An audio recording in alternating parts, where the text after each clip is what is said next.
Emergency corpus அப்படின்றது வந்து உங்களுக்கு ஒரு பேக் போன். அந்த பேக் போன் இருந்ததுன்னா உங்களுடைய அடுத்த இன்வெஸ்ட்மெண்ட் கார்பஸ் வந்து நிலையா நிற்கும். நீங்கள் எப்போவாவது உங்களுக்கு எதிர்பாராத ஒரு செலவுகள் வருது, ஃபார் எக்ஸாம்பிள் மருத்துவ செலவுகள், இல்லைன்னா உங்களுடைய ரிப்பேர் செலவுகள், இந்த மாதிரி விஷயங்கள் வரும்போது எமர்ஜென்சி ஃபண்ட் இல்லாதவங்க வந்து ஒரு போர்ஷனை வந்து நிச்சயமாக வந்து எமர்ஜென்சி ஃபண்டுக்கு வச்சுக்கணும். ஏன்னா அதுதான் உங்களுக்கு வந்து பிளட் லைனே. ஏதாவது ஒரு விஷயங்கள் அப்படின்னா அந்த விஷயத்தை வச்சு தான் நீங்கள் வந்து உங்களுடைய லைஃப்பை வந்து சீர் செய்ய முடியும். நீங்கள் குடும்ப தலைவன், நீங்கள் குடும்ப தலைவியாக இருக்கும்போது யார்கிட்ட போய் வாங்குவீங்க? ஒன்று நட்புக்கிட்ட வாங்கலாம், இல்லைன்னா உறவினர்கிட்ட வாங்கலாம். இப்போ வாங்கும்போது கையேந்திர நிலைமை வந்துடும். இந்த கையேந்தாமல் இருக்கணும் அப்படின்னாலே நீங்கள் வந்து நிச்சயமாக வந்து உங்கள் கையில் கொஞ்சம் பணம் இருந்ததுன்னா, நீங்கள் வந்து 20,000 வீட்டு செலவுகள், 40,000 இஎம்ஐ அப்படின்னா 60,000 அவருக்கு வந்து செலவுகள் இருக்குது. இந்த 60,000 × 6 3,60,000 அவர் வந்து எமர்ஜென்சி ஃபண்டில் வைக்க வேண்டிய கட்டாயம் அவருக்கு.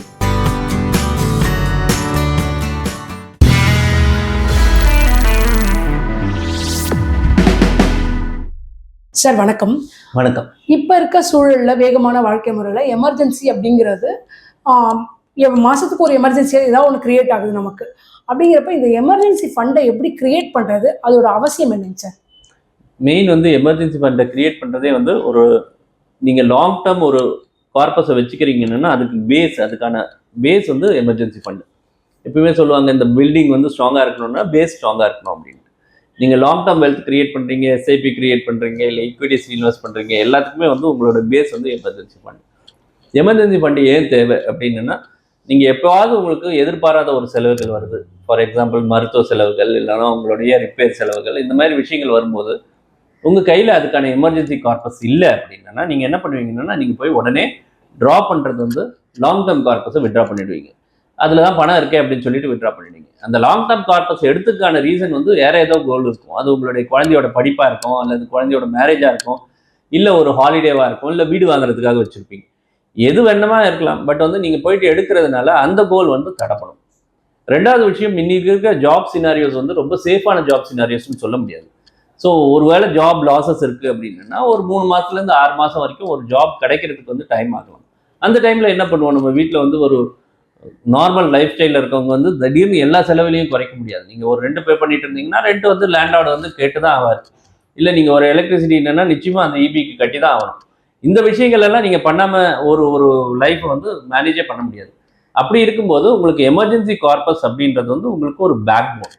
அந்த பேக் போன் இருந்ததுன்னா உங்களுடைய அடுத்த இன்வெஸ்ட்மெண்ட் கார்பஸ் வந்து நிலையா நிற்கும். எமர்ஜென்சி கார்பஸ் இல்லை அப்படின்னா உங்கள் பேக் போன், உங்களுடைய இந்த மெயின் கார்பஸ் வந்து நிலையா நிற்காது. அந்த எமர்ஜென்சி கார்பஸை எப்படி கிரியேட் பண்ணுறது ஒவ்வொருத்தருக்கும் டிஃபர் ஆகும். அது எவ்வளோ அமௌண்ட் மினிமம் வச்சுக்கணுங்க சார்? ஒரு மினிமம் ஒரு 3லேருந்து 6 மாதம் வரைக்கும் ஒருத்தரும் வச்சுருக்கணும். ரொம்ப கன்சர்வேட்டிவாக வேணுன்றவங்க 12 மாதம் வரைக்கும் வைக்கலாம். அதாவது அக்ரெசிவாக இருக்கவங்க 3 மாதமோ, ஆவரேஜாக ஒரு 6 மாதமோ, இல்லை 12 மாதம் வரைக்கும் வைக்கலாம். அவங்களோட எக்ஸ்பென்சஸ் சொல்கிறீங்களா? எக்ஸ்பென்சஸ் அவங்களுடைய எக்ஸ்பென்சஸ்க்கு ஏற்ற மாதிரி ஒருத்தருக்கும் ஒரு எக்ஸ்பென்சஸுக்கும் ஒரு ஆவரேஜ் ஹவுஸ் ஹோல்டு எக்ஸ்பென்சஸ் × 6 இது வந்து இது. சில பேர் வந்து 3 வச்சுக்கலாம், சிலர் வந்து 12 வச்சுக்கலாம். ஏன் இந்த கார்பஸ் வந்து நம்ம ஸ்டார்ட் பண்ணுறோம் அப்படின்றதுக்கான விஷயத்த சொன்னேன் நான். பட் எப்படி ஸ்டார்ட் பண்ணலாம் அப்படின்னா, நீங்கள் 6 மாதம் குறிக்கோள் அப்படின்னு வச்சுட்டிங்கன்னா, இப்போ நான் ஒரு சிம்பிளான ஒரு இது சொல்கிறேன். ஒரு 25,000 சம்பாதிக்கிறவர் வந்து அட்லீஸ்ட் ஒரு 10,000 வச்சும் கேஷ்ல வச்சுருக்கணும். வீட்டில் எப்பயுமே கேஷாக வந்து ஒரு 10,000 வச்சுருக்கணும். இந்த கேஷ் எதுக்காக அப்படின்னா, ஏதாவது சில நேரங்களில் ஏடிஎம் ஒர்க் ஆகாமல் போகலாம், யூபிஐ ஒர்க் ஆகாமல் போகலாம், இல்லை வந்து வேற ஏதாவது ஒரு செலவுகள் வந்து இருக்கலாம். அப்போது உங்களுக்கு அந்த கேஷ் இருக்கிறதுனால உடனே வந்து உங்களோட செலவுகளை வந்து பார்க்க முடியும். ரெண்டாவது விஷயம் வந்து ஒரு மீதி இருக்கிறது வந்து ஒரு சேவிங்ஸ் பேங்க்லேயோ இல்லை வந்து ஒரு ஃப்ளெக்ஸி டெபாசிட்லேயோ இந்த மாதிரி விஷயங்களில் வச்சுக்கலாம். ஸோ எப்போது தேவைப்படுதுன்னா ஃப்ளெக்ஸி டெபாசிட்லேருந்து ஆட்டோமேட்டிக்காக விட்ரா ஆகிடும். உங்களுக்கு வந்து சேவிங்ஸ் பேங்க் வந்துடும். சேவிங்ஸ் பேங்க்லேருந்து இது பண்ண முடியும். ஸோ 10,000 கேஷு, ஒரு 40,000 வந்து இந்த மாதிரி ஃப்ளெக்ஸி டெபாசிட்டில் வச்சுருக்கிறோம் அப்படின்னா மீதி இருக்கிற 1,00,000 ரூபா liquid mutual funds, arbitrage mutual fund, இந்த மாதிரி ஷார்ட் டேர்ம் மியூச்சுவல் ஃபண்ட்ஸில் வைக்கலாம். இதனால என்ன அப்படின்னா, இப்போ சேவிங்ஸ் பேங்க் இன்ட்ரெஸ்ட் வந்து 2.5%, லிக்விட் ஃபண்டு ரிட்டர்ன்ஸ் வந்து ஒரு 5 to 6% வருது. ஸோ லிக்விட் ஃபண்டில் ரிட்டர்ன் அதிகமாக இருக்குது. எல்லாத்தையுமே லிக்விட் ஃபண்டில் போட்டோன்னா உங்களுக்கு சாட்டர்டே சண்டே மாதிரி விஷயங்களில் ஒரு அவசர தேவை அப்படின்னா உங்களோட லிக்விட் ஃபண்டை உடனே என்கேஷ் பண்ண முடியுமா அப்படின்னு கேட்டோன்னா அது ஒரு கொஸ்டின் மார்க். அதே நேரத்தில் நீங்கள் வந்து இந்த மாதிரி கேஷ் மேனேஜ்மெண்ட் வச்சுருந்தீங்கன்னா ஒரு ஒர்க்கிங் டேயில் வந்து லிக்விட் ஃபண்டையும் எடுக்க முடியும். நீங்கள் வந்து அதுக்கான பேக்கப்பும் வச்சுக்க முடியும். சார் இதுக்கு ஏதாவது ஒரு டிப்ஸ் சொல்லுங்கள் சார், இந்த ஸ்டெப்பெல்லாம் கண்டிப்பாக எமர்ஜென்சி ஃபண்ட் க்ரியேட் பண்ணுறவங்க ஃபாலோ பண்ணணும் அப்படின்ற மாதிரி.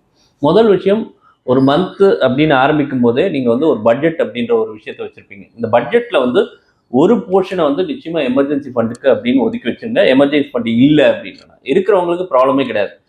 எமர்ஜென்சி ஃபண்ட் இல்லாதவங்க வந்து ஒரு போர்ஷனை வந்து நிச்சயமாக வந்து எமர்ஜென்சி ஃபண்டுக்கு வச்சுக்கணும். ஏன்னா அதுதான் உங்களுக்கு வந்து பிளட் லைனே. ஏதாவது ஒரு விஷயங்கள் அப்படின்னா அந்த விஷயத்தை வச்சு தான் நீங்கள் வந்து உங்களுடைய லைஃப்பை வந்து சீர் செய்ய முடியும். இல்லை ஃப்ளக்சுவேஷன்ஸ் இருக்கிற மார்க்கெட்டு, ஃப்ளக்சுவேஷன்ஸ் இருக்கிற லைஃப் ஸ்டைலு, இது எல்லாத்துலேயுமே வந்து உங்களுக்கு எமர்ஜென்சி ஃபண்டுன்றது வந்து ஒரு வேக் ஏரியா. நீங்கள் வந்து தடுமாறுறதே அந்த இடத்துல தான் தடுமாறுவீங்க. அந்த இடத்த நீங்கள் வந்து சரி பண்ணிட்டீங்க அப்படின்னா உங்களுடைய மற்ற விஷயங்களை வந்து நீங்கள் சீராக பார்க்க முடியும். ஸோ அந்த பட்ஜெட் பண்ணும்போதே எமர்ஜென்சி ஃபண்டுக்கு தனியாக ஒரு அலோகேஷன் கொடுக்கணும் அப்படின்றது வந்து ரொம்ப இம்பார்ட்டன்ட். அதே மாதிரி சைடு அசெட்ஸில் வருது, நீங்கள் வந்து எக்ஸ்ட்ரா இன்கம் வருது, போனஸ் வருது, இந்த மாதிரி வரும்போது நேரங்கள்லையும் வந்து நீங்கள் வந்து அந்த போர்ஷனையும் நீங்கள் வந்து எமர்ஜென்சி ஃபண்டுக்கு சேனலைஸ் பண்ண முடியும். எதிர்பாராமல் வரக்கூடிய இன்கம், இந்த மாதிரி விஷயங்கள் வரும்போது டெஃபினட்டாக அதையும் நீங்கள் சேனலைஸ் பண்ண முடியும். சரி, இப்போ வந்து ஜென்ஸிலாம் இப்போ தான் இன்வெஸ்ட்மெண்ட்டை ஸ்டார்ட் பண்ணுறாங்க அப்படின்றப்ப அவங்க எமர்ஜென்சி கார்பஸை க்ரியேட் பண்ணிட்டு தான் இன்வெஸ்ட்மெண்ட்டே ஸ்டார்ட் பண்ணணுமா, இல்லை இன்வெஸ்ட்மெண்ட் ஒரு பக்கம் எமர்ஜென்சி ஒரு ஃபண்ட் ஒரு பக்கம் க்ரியேட் பண்ணுமாங்க சார்? பேரலாக அவங்க ஸ்டார்ட் பண்ணிக்கலாம், ரெண்டுமே ஸ்டார்ட் பண்ணலாம். பட் எமர்ஜென்சி ஃபண்டை விடாமல் பார்க்கணும். இப்போ எமர்ஜென்சி ஃபண்டை க்ரியேட் பண்ணிட்டு பண்ணலாமா அப்படின்னு கேட்டோன்னா நல்ல விஷயம். எமர்ஜென்சி ஃபண்டை க்ரியேட் பண்ணிட்டு பண்ண முடிஞ்சதுன்னா நல்ல விஷயம். பட் அவங்களுடைய கம்ப்ளீட் வந்து டிபெண்டன்சி ரொம்ப குறைச்சலாக இருக்கும். ஏன்னா அப்பா அம்மா ஏர்ன் பண்ணிட்டு இருப்பாங்க. ஏதாவது ஒரு நேரம் என்னன்னா அப்பா அம்மா கிட்ட வாங்க முடியும். ஒரே நீங்கள் குடும்ப தலைவன், நீங்கள் குடும்ப தலைவியாக இருக்கும்போது யார்கிட்ட போய் வாங்குவீங்க? ஒன்று நட்பு கிட்ட வாங்கலாம், இல்லைன்னா உறவினர்கிட்ட வாங்கணும். இப்போ வாங்கும்போது கையேந்திர நிலைமை வந்துடும். இந்த கையேந்தாமல் இருக்கணும் அப்படின்னாலே நீங்கள் வந்து நிச்சயமாக வந்து உங்கள் கையில் கொஞ்சம் பணம் இருந்ததுன்னா டெஃபினட்டாக வந்து நீங்கள் மேனேஜ் பண்ண முடியும். இப்போ வந்து எமர்ஜென்சி ஃபண்டை பிரித்து இன்வெஸ்ட் பண்ண சொல்லியிருக்கீங்க sir. Liquid fund, fixed deposit, அப்புறம் வந்து கேஷ் ஆன்ட்டு, இதெல்லாம் மட்டும்தான் வச்சுக்கலாமா, இல்லை ஈக்விட்டிலையும் வச்சுக்கலாமா சார்? எமர்ஜென்சி ஃபண்டை ஈக்விட்டியில் வைக்கிறது வந்து, ஈக்விட்டி வந்து எமர்ஜென்சி ஃபண்டுக்கான இன்ஸ்ட்ருமெண்ட் கிடையாது. ஏன்னா ஈக்விட்டி நம்ம எப்பயுமே சொல்கிறது வந்து ஈக்விட்டி ஒரு 5 வருஷம் 7 வருஷம் 10 வருஷம் அப்படின்னா மட்டும்தான் இன்வெஸ்ட் பண்ணணும் அப்படின்றது வந்து திரும்ப திரும்ப அது எல்லாருமே நல்ல ஒரு அட்வைசஸ் எல்லாமே சொல்லக்கூடிய ஒரு விஷயங்கள் வந்து இந்த மாதிரி திரும்ப திரும்ப நீங்கள் வந்து லாங் டேர்ம் அப்படின்னா ஈக்விட்டி எடுப்போங்க. அதர்வைஸ் நீங்கள் வந்து ஷார்ட் டேர்முக்கு வந்து தயவுசெய்து இந்த மாதிரி விஷயங்களை எடுக்காதீங்க. எப்படி நீங்கள் வந்து ஒரு லாங் டேர்முக்கு வந்து நீங்கள் வந்து ஏர் ட்ராவல் ப்ரிஃபர் பண்ணுறீங்களோ அதேமாரி நீங்கள் ஷார்ட் டேர்முக்கு நீங்கள் ஒரு நடைப்பயணத்தையோ இல்லை வந்து ஒரு 2 வீலரோ ப்ரிஃபர் பண்ணுறீங்களோ அதை வந்து நீங்கள் மாற்றிக்க முடியாது. ஃபார் எக்ஸாம்பிள் தெருமுனையில் இருக்கிற கடைக்கு வந்து நீங்கள் வந்து ஏர் ட்ராவல் பண்ண முடியாது. இங்கேருந்து தூரம் போகக்கூடிய டெல்லிக்கு வந்து நீங்கள் வந்து 2 வீலரில் போக முடியாது. இது ரெண்டும் வேறு வேறு வெஹிக்கிள். அதே மாதிரி ஈக்விட்டின்றது வந்து லாங் டேர்ம் வெஹிக்கிள், லிக்விட் ஃபண்டுக்கு வந்து நீங்கள் வந்து ஷார்ட் டேர்ம் லிக்விட் ஃபண்டுன்றது வந்து ஷார்ட் டேர்ம் வெஹிக்கிள். சார், இப்போ எமர்ஜென்சி ஃபண்ட் இல்லை அப்படின்னா இப்போ நிறைய பேர் என்ன நினைக்கிறாங்கன்னா, இதை ஃபிக்ஸட் டெபாசிட் வச்சுக்கலாம், இல்லை சேவிங்ஸ் அக்கௌண்ட்லேயே வச்சுக்கலான்றாங்க. இந்த எமர்ஜென்சி ஃபண்டை சேவிங்ஸ் அக்கௌண்ட்டில் வச்சுக்கலாமா, அல்லது நீங்கள் சொன்ன மாதிரி தான் பிரித்து தான் இன்வெஸ்ட் பண்ணுவாங்க சார்? சேவிங்ஸ் அக்கௌண்ட்டில் வச்சுக்கிறதுனால நீங்கள் 2.5% இன்ட்ரெஸ்ட் ஏர்ன் பண்ணுவீங்க. அதை வந்து ஆனால் அது இன்ஃப்ளேஷனோட குறைச்சல். அதனால் ஃபுல்லாகவே வந்து வச்சுக்காம ஒரு போர்ஷனை வச்சுட்டு மீதி போர்ஷனை வந்து நீங்கள் லிக்விட் ஃபண்டில் வைக்கிறது வந்து ரொம்ப ரொம்ப நல்லது. அதுக்காக நான் சொன்னது மாதிரி நீங்கள் ஃப்ளெக்ஸி டெபாசிட்டில் வச்சுக்கலாம். சேவிங்ஸ் அக்கௌண்ட்டில் இருக்கிறது மாதிரி ஃப்ளெக்ஸி டெபாசிட்டில் வச்சுக்கலாம். ஒரு மந்த்து எக்ஸ்பென்சஸ் வந்து சேவிங்ஸ் அக்கௌண்ட்டில் வச்சுக்கோங்க, ஒரு மந்த் எக்ஸ்பென்சஸை ஃப்ளெக்ஸி டெபாசிட்டில் வச்சுக்கோங்க, மீதியை வந்து அந்த லிக்விட் ஃபண்டில் இன்வெஸ்ட் பண்ணிவிடுங்க. சார், இந்த எமர்ஜென்சி ஃபண்ட் சம்மந்தமாக வேறு ஏதாவது டிப்ஸ் இருந்தால் கொடுங்க சார். இன்றைக்கி இருக்க யங்ஸ்டர்ஸ்க்கு ப்ளஸ் ஏற்கனவே சேவ் பண்ணுறவங்க எமர்ஜென்சி ஃபண்ட் க்ரியேட் பண்ணாமலே பண்ணிக்கிட்டு இருக்காங்க அப்படின்னா அவங்க இப்போ கார்பஸை க்ரியேட் பண்ணுறது அப்படின்னு சொல்லுங்கள் சார். மெயினாக வந்து அவங்க பார்க்க வேண்டியது வந்து ஒவ்வொரு நேரத்துலையும் வந்து என்ன இருக்குது அப்படின்றது தெரியணும். உங்களுடைய பேக்கப் எவ்வளோ இருக்குது அப்படின்றது தெரியணும்.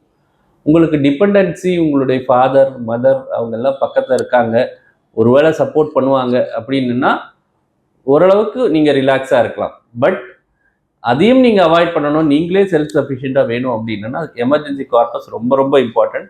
இன்கமில் ஒரு போர்ஷனை எடுத்து வைக்க ஆரம்பிங்க. எக்ஸ்ட்ரா இன்கம் வரும்போது அந்த போர்ஷனை வந்து சேனலைஸ் பண்ண ஆரம்பிங்க. ஓரளவுக்கு 6 மாதத்துக்கான சேனலைஸ் பண்ணி இந்த 6 மந்த்துக்கான எக்ஸ்பென்சஸ் வந்து எமர்ஜென்சி கார்பஸாக க்ரியேட் பண்ணிட்டீங்க அப்படின்னா அதுக்கப்புறம் நீங்கள் லாங் டேர்ம் பிளானிங் வந்து நல்லாவே அக்ரெசிவாக பண்ண முடியும். சரி, எனக்கு இன்னும் ஒரே ஒரு டவுட்டு. இப்போ எமர்ஜென்சி ஃபண்டுங்கிறது இப்போ எனக்கு வருஷத்துக்கு 1,50,000 ஆகுதுன்னு இட்ஸ் தேவைன்னு வச்சுக்கோங்களேன். 6 மாதம் சேலரி. இதே என்னோட இன்னும் ஒரு 5 வருஷம் கழிச்சு அந்த எமர்ஜென்சி ஃபண்டோட அளவு ஜாஸ்தி ஆகும். ஏன்னா என்னோட எக்ஸ்பென்சஸ் வேறு மாதிரி மாறுன்றப்ப எமர்ஜென்சி ஃபண்டுக்கும் சைடில் ஒரு எஸ்ஐபி மாதிரி லிக்விட் ஃபண்டில் ஸ்டார்ட் பண்ணி போட்டுக்கிட்டே இருக்கிறது நல்லதா, அல்லது ஃபிக்ஸடாக ஒரு அமௌண்ட் வச்சுக்கிட்டு அது மட்டும் போரும்னு இருக்கணுமாங்க சார்? நீங்கள் உங்களுடைய இன்கம் ஏற ஏற இல்லை உங்களுடைய நிதி நிலைமை ஏற ஏற இன்கம் வந்து உங்களுடைய எமர்ஜென்சி ஃபண்டும் ஏறணும். ஃபார் எக்ஸாம்பிள் ஒருத்தர் வந்து 1,00,000 சம்பளம் வாங்குறாரு, 1,00,000 சம்பளம் வாங்குறாரு, 40,000 ஹவுசிங் லோன் இஎம்ஐ வைக்கிறாரு அப்படின்னா housing loan it's expense actually. நீங்கள் வந்து 20,000 வீட்டு செலவுகள், 40,000 இஎம்ஐ அப்படின்னா 60,000 அவருக்கு வந்து செலவுகள் இருக்குது. இந்த 60,000 × 6 3,60,000 அவர் வந்து எமர்ஜென்சி ஃபண்டில் வைக்க வேண்டிய கட்டாயம் அவருக்கு இருக்குது. ஒருவேளை வேலை போயிடுச்சுன்னா அந்த 40,000 இஎம்ஐ யார் கட்டுவார்? 3வது மாதம் நீங்கள் இஎம்ஐ கட்டலைன்னா பேங்க் வந்து டெஃபினட்டாக உங்களை வந்து கொஸ்டின் பண்ணும். அதுக்கப்புறமும் நீங்கள் வந்து கட்ட முடியல அப்படின்னா அதுக்கான ஃபர்தர் ப்ரொசீஜர்ஸ் போக ஆரம்பிக்கும். இந்த மாதிரி விஷயங்களை அவாய்ட் பண்ணுறதுக்கு உங்களுக்கு வந்து எமர்ஜென்சி கார்பஸ் நிச்சயமாக தேவை. அதை நீங்கள் ஈக்விட்டியில் போட்டிருந்தீங்கன்னா ஈக்விட்டியிலேருந்து விட்ரா பண்ணி எல்லாம் கட்ட முடியாது. ஒரு மாதம் ஈக்விட்டி மார்க்கெட்டும் டவுனாக இருக்கலாம், இல்லை ஒரு வருஷம் டவுனாக இருக்கலாம். அந்த நேரத்தில் நீங்கள் எமர்ஜென்சி கார்பஸ்க்கு வந்து யூஸ் பண்ண முடியாது. அதனால் நீங்கள் பார்த்து இன்வெஸ்ட் பண்ணுறது ரொம்ப ரொம்ப இம்பார்ட்டன்ட். ரொம்ப நன்றிங்க சார். ரொம்ப நன்றி. தேங்க்யூ.